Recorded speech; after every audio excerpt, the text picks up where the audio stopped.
1, 2, 3, 4. Screen time, screen time, screen time, It's my screen time too. screen time, screen Hello, and welcome to It's My Screen Time Too, the podcast where two moms could not begin to guess which pop song will win Billboard's Song of the Summer. I'm Deborah, And I'm Katie. and I have three kids, a 9-year-old named Tony and 6-year-old twins named Libby and Nate. And I have two kids, a 3-year-old named Jay and a 9-month-old named Kenny. They are pretty stinking adorable, aren't they?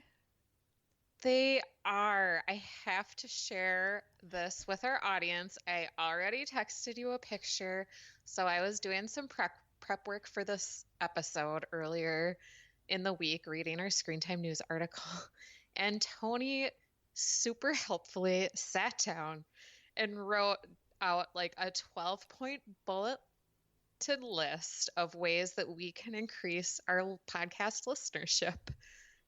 This kid's got a future, guys. I'm telling you, it's crazy adorable. Kid interviews about video games. Solid idea. Uh-huh. Kids interview kids. Also a good idea. Every third episode, one kid from our neighborhood. Every fifth episode, interview YouTubers. Talk about adult shows. Solid idea. Prizes. I have read that this is the way to increase your listeners. Infinity War. Show different logos. Proof for prizes. Nice. Listen to while gaming. Some of these I'm not quite sure what they mean, but I was like just it. I was so touched that he wanted to help out. Yeah. Oh, he takes our work seriously. Mm-hmm. How about your kids? Have they done anything cute this week? Well, I guess not quite as cute, but we have had Mother's Day since the last time we recorded, right? Yes. So, you know how in school they always have them fill out that sheet that's like, I love it when my mom does this, and mommy loves me because blah, blah, blah. So they had Jay fill one out at school, and it was adorable, as it is for every child. And the weird one that they had on the list was, mommy is always busy doing blank, which I thought was kind of a weird phrasing of a thing. And Jay's paper said, mommy is always busy doing her homework. And I said, Jay, what kind of homework do I do? And he said, your podcast, mommy. Oh, that's cute. Okay. So today's article for Screen Time in the News came from Wired Magazine. It is called A Food Pyramid for Kids Media Consumption, and it is dated May 20th of this year. This is obviously something on our mind because we're coming up on summer. Screen time policies are all a little laxer this time of year. And I like that it recognized that there are gradients to screen time usage. Or I should say there are things that are better for you and worse for you, and we can't just lump all screen time together. So they divide screen time into 4 different tiers of the pyramid, and they're labeled tier 1 is used sparingly. That's up at the tippy top where you would find butter and fats on your classic food pyramid. Use occasionally. I don't know, what would that be on a classic food pyramid? Like meat? Oh, okay. Oh, yep, meat. And then use moderately would be your fruits and vegetables. I think so. And then use freely would be the bottom with your grains. Obviously, the food pyramid has changed. But that's the one that I remember from childhood. Okay. So the things they say that you should use sparingly are things like screens before bed, background TV, screens during mealtime. That all seems to scan from what we've seen before. Use occasionally, it says YouTube, first-person shooter video games, and social media. Okay. Use moderately, interactive ebooks, active TV and video, like shows that make kids dance, active video games. The weirdest one I saw on the use moderately is just plain old movies and TV, because I always thought this was the one that we were made to feel most vigilant about. Yes, I was really surprised by this too. I lump all screen time together. Uh-huh. And so for me, this was super helpful and made me realize that maybe I can relax a little bit. Yeah, this and last week's episode. You must be Yeah. breathing a sigh of relief and handing over Yeah. the remote. So the final tier, use freely, are video chats with family, makes sense. Mhm. PBS co-viewing, which apparently counts as separate from TV. TV and movies. PBS Yeah. is a whole different animal. Like use freely, seriously. Skill building and creating, affinity groups. It's the only example it gives is activist groups like the Harry Potter Alliance, which I have no idea what that is. Nor do I. And as somebody who doesn't know anything about that, I would have lumped that in with social media probably. Right, same. But I guess we're supposed to be more discerning. Hmm. Because we have time to figure out what all these newfangled things the kids are doing are. Right. Oh, wait, I guess that's what this podcast is for. And the last is music, audiobooks, and podcasts, which I would not call screen time at all, but fine. We can all agree that listening to things is good for kids. Yeah, same. I wouldn't lump that in with screen time at all, but I guess you do use like a device to activate that content. True.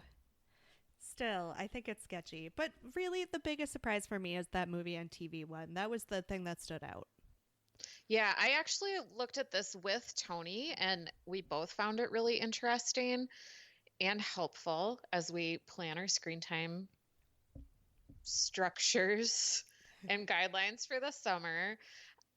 The one thing that's missing though are like just video games. Like we have a Nintendo Switch and the Uh-huh. kids have some like Mario games, and that's not really on here Oh, you're because right. it's not like an active video game like an old-fashioned Wii.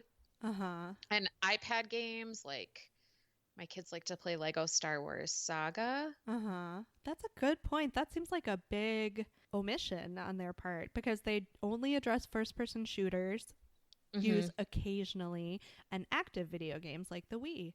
Huh. Yeah, so Interesting. I would probably put them in with use occasionally just because when my kids watch a show on TV, it seems like it's a lot easier for them to turn it off and disengage from it. But when it's a video game, They could ugh, do it forever. they would, I Uh-huh. think.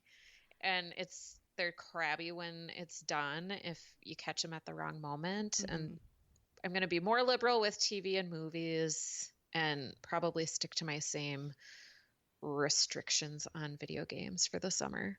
Yeah. I just, as someone who does not care for video games, I can see myself potentially falling into the trap of being overly restrictive just because I don't care. Yeah, um, same. so that's definitely something that I'll have to watch out for in the future. Like, I don't want him to not have any friends because he doesn't know what Mario Kart is. Yeah, and this article briefly mentions that. And I was just talking to a friend who was asking her son's pediatrician about Fortnite, Uh-huh. speaking of person shooter video games. And the pediatrician was even like, kids who don't play what everybody else is playing can be a little bit socially isolated. It's an interesting article to check out. We will link to it on our Facebook page. Let us know, listeners, what you think about the food pyramid for kids' media consumption. What you would add, what you would take away, what you would shift around. And you can also tell us how much you miss bread being at the bottom of the food pyramid. Just me? I'm just gonna have 6 bagels and I'll be healthy today. Uh-huh. They're blueberry bagels. There's fruit in there. Oh, so following up on our last episode, it was so awesome to have Natasha Procagelo as our guest host. She's the owner of My Tribe LLC. It was really fun to discuss Motown Magic with her. I have to tell you though, I was in an exercise class at the Y earlier this week, and Michael Jackson's song came on. The instructor's like just shuffling playlist, and I really thought hard about asking her to skip it, but then I thought it would just like draw too much attention to it. But all I could think about was like scenes from Finding from Neverland. Uh-huh. And I have never been abused, and I found it to be triggering. Yeah. It made me feel terrible in like this YMCA class that normally makes me feel awesome. I had a very similar experience in that I was waiting at Jay's dance class because they don't let the parents into the class. So you kind of hear the other classes that are going on around because music is spilling out of all the rooms. And one of the groups, it's like one of the teen classes, is performing a routine to Billie Jean. And Hmm. I just feel like there's no excuse for that. Like, the adults that are picking the music are actively making these choices. It's not like it just came up on shuffle on somebody's iPod. Like, this woman is spending hours of her time coming up with choreography to this song. Like, yeesh. That's a tough one for me to swallow. Yeah, that's a good song, but it's got too much baggage at the moment. Gosh, I bet there's like a way to find a song with a similar beat, similar length for a substitute. Yeah, yeah. Also, I feel like, irrespective of the context of Michael Jackson, maybe the themes in Billie Jean are a little mature. Yeah, that's true. Is that just me being a prude? Could be. Could be. Should we move on to our topic for the day? Yes. YouTube for summer. We are spending all summer long on the YouTube. We're going to find good content. We're going to tell you what is bad content on YouTube. And so we're starting that off today with Crash Course, which is a YouTube channel. It's the brainchild of John Green. If you are familiar with YA or young adult literature, he wrote The Fault in Our Stars, Finding Alaska. He's just really good at teen romance. And his brother, Hank Green, is an internet video producer and creator. They do have another channel called Crash Course Kids, but this one is aimed at high school students. Crash Course Kids is more for grade school science, but Crash Course covers a ton of different subjects. It was created in 2006. There's more than 1,000 videos on it. The videos are about 10 to 15 minutes in length. And it started with courses in history, literature, biology, ecology, and chemistry hosted by the Green brothers. And since 2006, it has expanded. There's lots and lots of other topics like engineering, history of science, business soft skills, media literacy, theater and drama, statistics, study skills, sociology, world mythology. We picked it because we're all about preventing that summer slide. We love nerdy content. We love John Green. Who knows? Our standards may be adjusted as the summer progresses, but this seemed like a good one to start with because it's not just like influencer content. Mm-hmm. I'm just a sucker for the celebrity endorsements in general. I never pay attention when they're trying to sell me skincare products, but I just was drawn to this channel that is headlined by two pretty low-key, adorable, nerdy guys, in my opinion. Totally. And Katie, you found this one. And listeners, if you have any strategies for finding good YouTube content, let us know because there's a lot. I was looking right before we started recording, and because I feel like I should pick the next one because you've done a good job researching things to watch so far, and it is hard. I tried to look for websites that had statistics as far as the most subscribed channels for kids or the most frequently played stations for kids, and it seems to be that the highest subscriber rates goes to either a variation of those toy opening videos, which we already covered, or those endless loop nursery rhyme cartoons that like are just hours of nursery rhymes to like pretty benign cartoon animation. It seems specifically for parents to like put in front of their very young children to make them zone out and stop crying. Mm-hmm. Yeah. So those weren't really useful for our purposes. But we're working on it. We'll see where the summer takes us. Yeah. So for Crash Course, we watched the very first video they posted on YouTube about the agricultural revolution. And when we were prepping for it, we watched the most recent video posted on YouTube, Making Time Management Work for You. And then I chose an additional video and Katie chose an additional video. And I don't even know what you picked yet. Yes, this is so exciting. But let's start with the agricultural revolution, shall we? Yes. Yes. All right. So this is a short segment hosted by John Green. It's kind of a combo monologue by John Green and animation by a company called Thought Bubble, which I will admit that I didn't do much research into.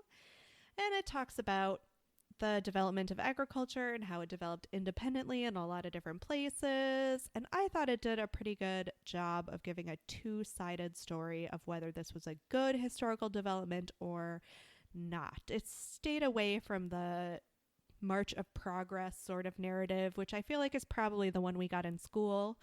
And it didn't shy away from addressing some of the more troubling aspects of agricultural society.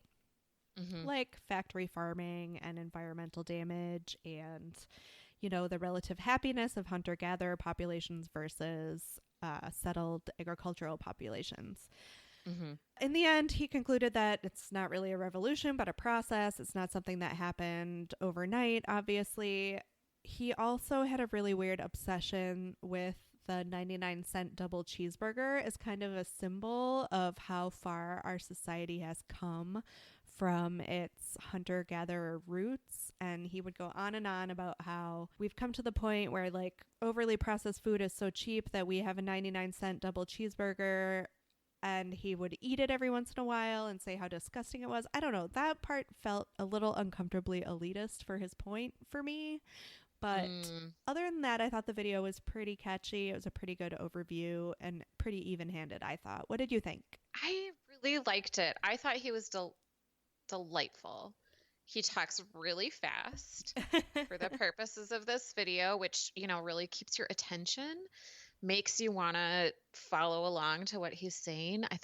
I liked the humor. I could see where maybe high school students would think he's too corny or something, but I thought it was adorable. I really also found it very refreshing that it wasn't like progress is amazing, which is kind of how history around like the agricultural revolution was taught when I was in like middle school, high school age, but it was definitely a more realistic and like holistic take on where we are, what's happened to us. Exactly. Yeah.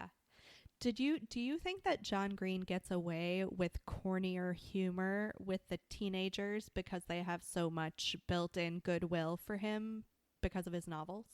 He's kind of a celeb with the teens. And I think he should be. Yeah.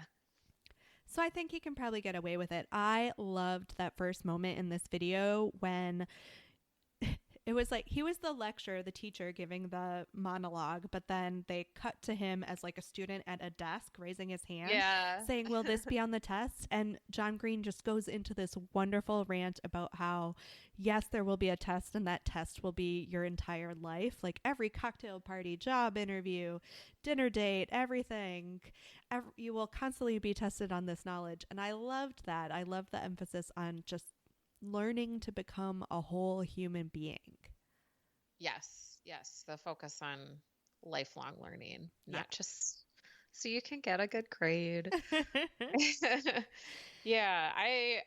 liked it. I wanted to watch more John Green, but the next video was not hosted by John Green. This one was about time management, making time management work for you. And it was hosted by a woman who identifies herself as like a freelance writer. And she went over lots of strategies for being successful in business, but I think it could apply to schoolwork as well. things that we all know, but may not practice, like multitasking, doesn't make you more productive. There's a disruption cost to getting up from your desk and having a snack. If you are doing group work, you should delegate things that you're not the best at that other people can do. She like called herself your internet mom and was like, you have to get exercise and sleep and be realistic and make smart goals.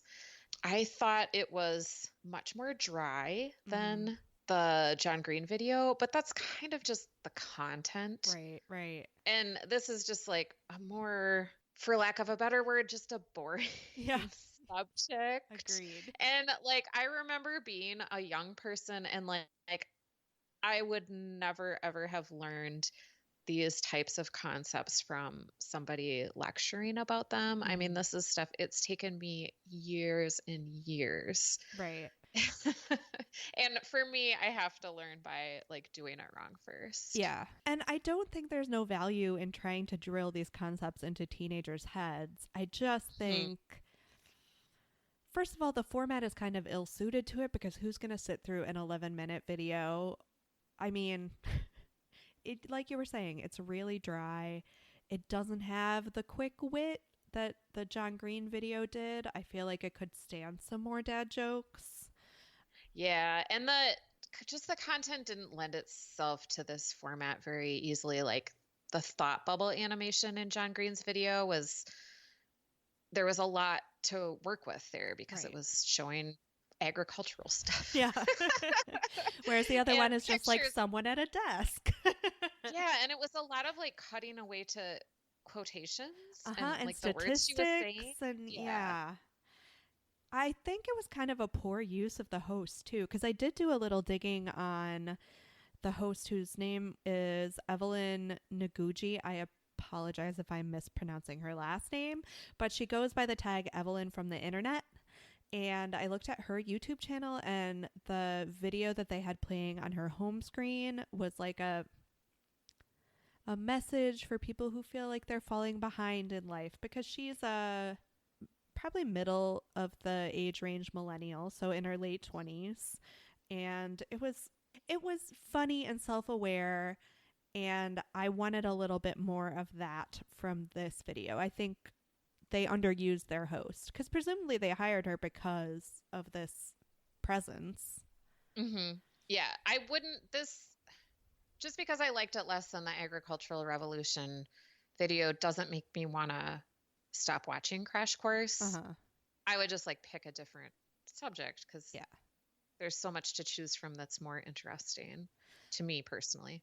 It made me wonder about when they moved away from just having videos hosted by one or the other of the Green brothers, if that kind of made them lose their focus, and if like all the other things would feel less entertaining. So I don't know about you, but did that affect the other videos that you chose to watch, or the other video that you chose to watch? Well, I chose to watch one on climate science because I like a good downer.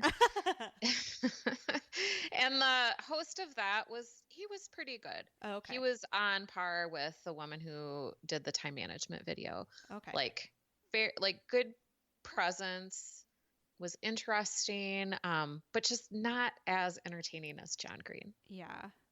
In the beginning, the introduction, it says they're going to talk about the dark questions about the future of life on Earth, which is, what I like to read and listen and learn about. So it was perfect for me. I mean, it went back to like the very beginning of climate science, and a scientist named Callender in 1938 linked rising CO2 levels with higher temperatures on Earth, talked about the Keeling curve, how countries banded together and banned CFCs in the 80s. And then it went into kind of, what do we call this current epoch? And I've definitely heard the term Anthropocene before. That's what I would call it, I guess, just from the other things that I've read. But he was using the term Capitalocene, like the age of capitalism, which is another good word for it. And then it talked about, of course, climate change denial, how it's a political problem, and then talked about possible solutions. Any rays of hope How there? unlikely they are Oh to man. happen. So it was a downer, but it was super informative. Really good way to like either brush up on a topic or learn about a new topic, I thought. Hmm. It feels like to go from calling it Anthropocene Hmm. to Capitalocene politicizes it even further. Yeah, that's more opportunity for pushback, I think, from Yeah. the deniers. Agreed, Yeah. agreed. So, not quite as successful as the first episode. Not quite as successful, but it was still high quality, I thought. What did you watch? I was inspired by how great I thought John Green's clip was to watch one done by his brother Hank. Uh-huh. So I watched That's Why Carbon is a Tramp, Crash Course Biology #1. And this was a biology video hosted by Hank Green. And there was a lot, guys. It was all about how organic compounds contain carbon and the fact that carbon is such a small molecule. It bonds very easily with other molecules. He refers to carbon as a sexy little minx disinterested in monogamy. So it'll bond with multiple other molecules at the same time. You can see, knowing me at this point, how that analogy kind of got my hackles up. Like, Mhm. I understand wanting to make concepts accessible and cool for teens, but I found this to be a little problematic. Slut shaming carbon. Yeah, slut shaming Wow. carbon. But seriously, there was so much content here. He talked about the difference between covalent and ionic bonds. He explains the origin of Lewis dot structures, which are those little diagrams that we all see that show us how a molecule looks. Mhm. He talks about the octet rule and how atoms want to get 8 electrons in their outer shell. There was a ton. And I feel like it was an entire early high school course in chemistry crammed into one short video. And he says at the end that you can click on the table of contents to navigate, but I couldn't. It wasn't clickable for me. Were you watching on your phone or your computer? On my computer? Okay. So it was a lot. It was very speedy in a similar way that John Green's video was. And maybe it's just because the content was less familiar to me, but I found it to be a bit more overwhelming. But Hank Green was very charming in a similar way to his brother. It was just, to me, not as successful. Mhm. Did you like the concept in general? I did. Reminded me, of course, of TED Ed. Those were pretty educational videos, kind of aimed at the same age group, I would say. Uh-huh. What did you like better? Did you like this or TED Ed better? I would kind of push back a little bit and say that I thought TED Ed was geared towards a wider array of ages. Okay. Because didn't I watch one that was about like body odor and where body odor came from? Like, I definitely thought that was geared towards younger kids Okay. versus definitely everything we watch on Crash Course solidly pitched to the high school demographic. That doesn't make it better or worse. It's just different audiences. The thing I liked about TED Ed, and this maybe strays into our animation conversation, is that TED Ed very specifically pulled in different animation styles for every video. So in addition to experiencing different subjects, you also got to experience a different visual style. And because Crash Course used this thought bubble animation for everything, it had a much more uniform look. Mm-hmm. It is not necessarily an animation style that I cared for over much. Just the renderings of the people were not very appealing to me. Thinking back to TED Ed, I thought it was easier on this YouTube channel to narrow by subject because it's divided up into topics. And TED Ed just felt very like random to me. Uh-huh. And it could have been because I was like looking at TED Ed on my phone and I looked at this on my computer. So that might be just my user experience. But I thought I liked them both. I thought that this these videos clearly had a purpose. Like they're trying to make educational topics fun. If you could see Deborah's face right now, she kind of rolled her eyes a little bit on that one. But I think they achieved it. Yeah, I think despite the fact that Crash Course extended its offerings to these somewhat less successful topics later on, I still think that their focus is a bit tighter than TED Ed, and that helps them.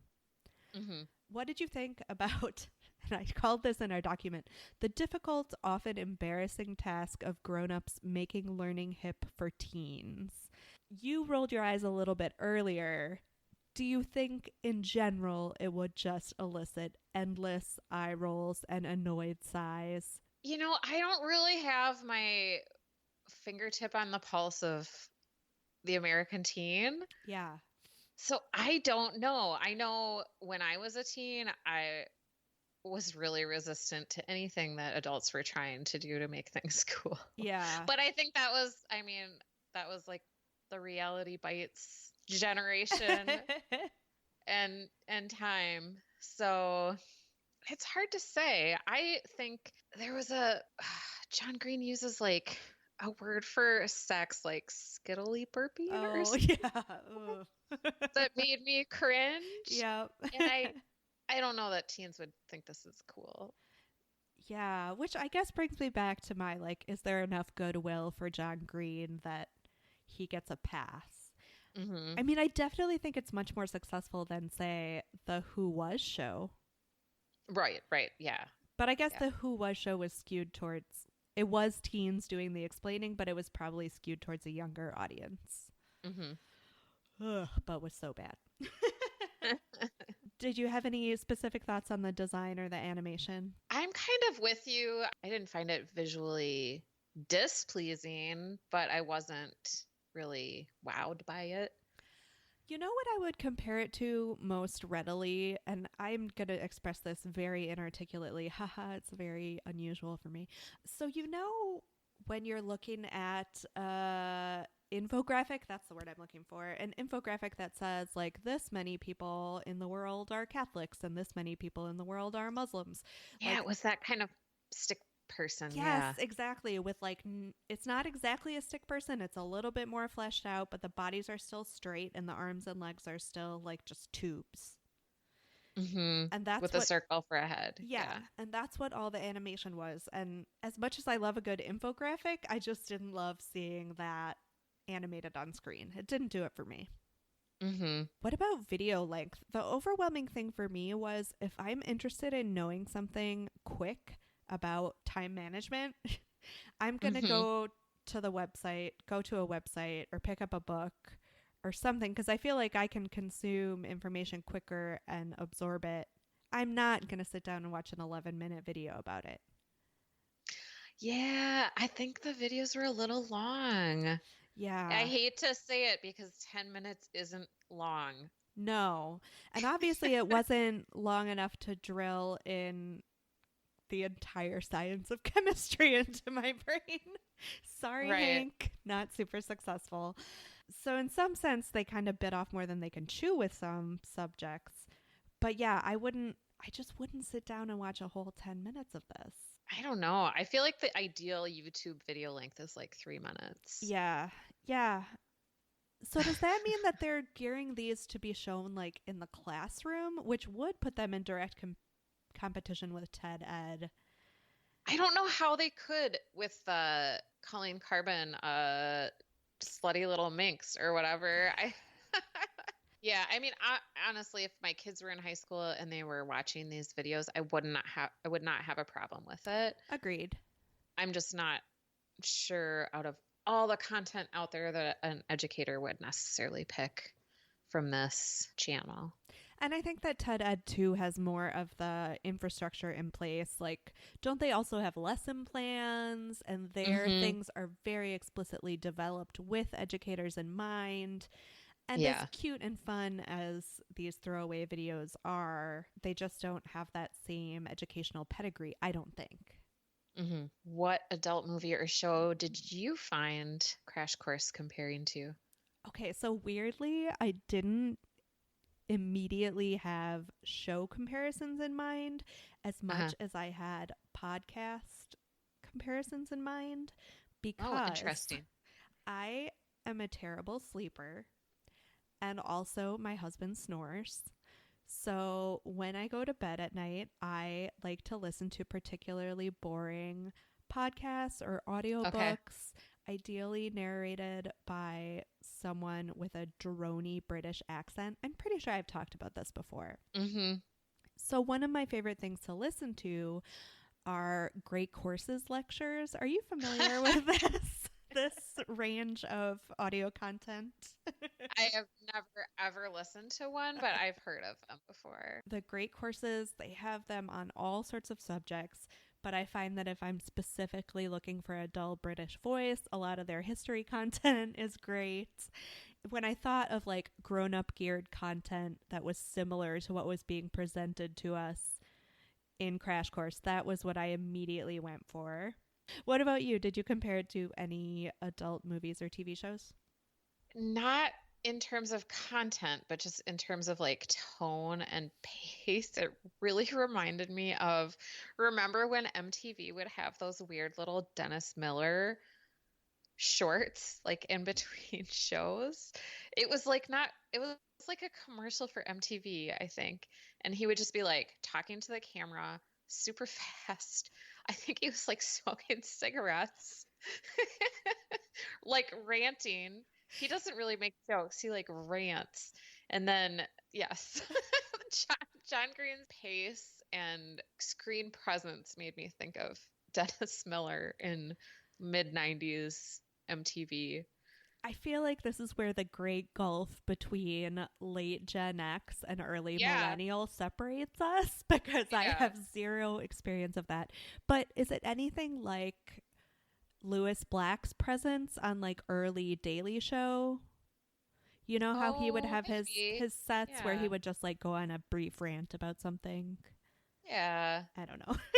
Just to bring it back to something the youths might understand. Although I don't know, the youths aren't watching the Daily Show anymore. Sorry, Trevor Noah. It's true. Did you recast the gritty HBO reboot? Okay, so I thought along those similar lines that it would be funny to have these videos hosted by foul-mouthed celebrities that also happen to have advanced degrees. Oh, that's good. So I looked it up, and I've always been kind of fascinated by the case of Ken Jeong, who Yes. is a medical doctor and is, by all accounts, a funny person, although I have never really cared for his style of humor. But I think maybe he could rock something like this. And then I kind of went down an internet rabbit hole of looking for other celebrities that had advanced degrees. So you have Dolph Lundgren, who has an advanced degree in chemical engineering. I think Wow. that could be hilarious. David Duchovny has an advanced degree in English Lit from Yale. Wow. Yeah. And I feel like this could be great. Rowan Atkinson, Mr. Bean himself, Hmm. has a degree in electrical engineering.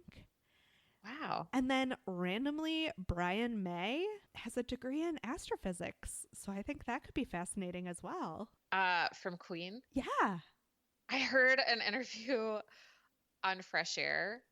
Terry Gross interviewed him on Fresh Air. This was years ago, and they talked about making the album that has "We Will Rock You" on it, and he described, like, he was like, "I'm a physicist, you see," and it described how they created like the sound of like the bleacher stamps on the record. It would, yeah, I would love to listen to that. How about you? I went more with the author angle. Mm-hmm. So you know how you Oh, probably- wait. Pause. This is going to be someone really depressing, right? Not really. I'm just apologizing for my taste. You know Jennifer Weiner? Yeah. Mm-hmm. Yeah, you probably don't like her books. Oh no, I've only read one. I read Good in Bed, which I feel like is her most popular, or there was a time that it was her most popular. And I thought it was Yeah, it was her good. first big hit. Yeah. Yeah. But she, for a time, was really went hard in criticizing like the New York Times Mm-hmm. New York Times book review section for not covering an equal number of female authors and kind of denigrating them to like the chick lit pile. So I would love to see her do a video explaining the patriarchy. Yes. I think that would be amazing. Oh, that sounds like so much fun. Hmm. She had quite a sort of flame war going with Jonathan Franzen, didn't she? In Yes. particular, they were. Yeah, definitely. And I just heard Reese Witherspoon do an interview on some podcast. I think it was So Many White Guys podcast. I would also love to watch a video of her like explaining like the film industry because she's such a brilliant person. So I went more with author experts explaining What they do. Yeah, I like Yeah. it. I like it a lot. I think we could combine these two. Actually, let's just send our idea to John Green and be like, get on this. Because I think he probably has the clout to make it happen. Can you get Brian May, please? Yeah, so fun. So, was it better when we were kids? It's just, and we've talked about this before, it's just a question of earnestness. Like, the Mhm. level of earnestness was exponentially higher when we were kids. There Mhm. was less of an attempt to talk to us on our level, except for the occasional super awkward rap. Oh, yeah. Yeah. So I feel like this is, even though it probably elicits its fair share of eye rolls, it's orders of magnitude better than when we were kids. Right. Would you ever watch this alone voluntarily? Again, the length is just a bit too much for me, despite the fact that I've listened to hundreds of hours of Great Courses material on subjects very similar to the agricultural revolution. That's so I can go to sleep, y'all. Like, I'm not going to sit down in front of a video of it. How about you? Right. I am curious about John Green's other videos because I liked that first one we watched so much. Probably what I'll do is I'll check out the one for kids, the Crash Course Kids, Mhm. and see if I can get my own kids interested in that because they love educational stuff. Like they love science, they love learning obscure facts. Uh-huh. So I think that would be a pick that I would watch with my family. You are going to have kids that are excellently prepared for life's cocktail parties. And I wish that, like, Jay and even Kenny, I can't wait till they're old enough to nerd out on this stuff with me. Like, I hope they'll be into it. I'm sure they will. And despite my problems with Hank Green's saucy little minx analogy, which I hope, I mean, it was an early video. Like, I hope maybe in later ones he's course corrected for things like that. Hmm. I would be happy to have my kids watch these and enjoy them. Yeah, same. I think it's totally fine for kids. And probably the content of the Crash Course Kids is better for our Yeah. age range of Can- kids. Can you imagine if like a high school kid actually watched that time management video and like absorbed its lessons? And I followed it. Yeah. Wow, that kid could rule the world. So rating? Boy, I would give it a 4. Yeah, I would go 4.5. I was charmed. Yeah, totally. Good find, Katie. Thank you so much. All right, well, thank you for listening to this episode of It's My Screen Time Too. Please rate and review us on Apple Podcasts or wherever you get your podcasts. You can also find us on Facebook to continue the conversation at facebook.com/myscreentime2 or at our awesome new website at myscreentime2.com. We will also post on Facebook what we're covering in our next episode if you want to watch along with us. Again, all summer long, we are doing our YouTube for Summer segment. So we will be covering YouTube channels until we head back into the school year. If you have any suggestions for great things to watch, particularly awful things to watch, please let us know. Facebook, or you can tweet us with any suggestions you might have at myscreentime2. You can also email us at myscreentime2@gmail.com. Our theme music was composed and performed by Deborah and her adorable children, and our podcast is produced by me, Katie. Please tune in next time for more real talk about the movies and TV beloved by kids and tolerated by parents. Bye. Bye. Screen time. Screen time. Screen time. It's my screen time.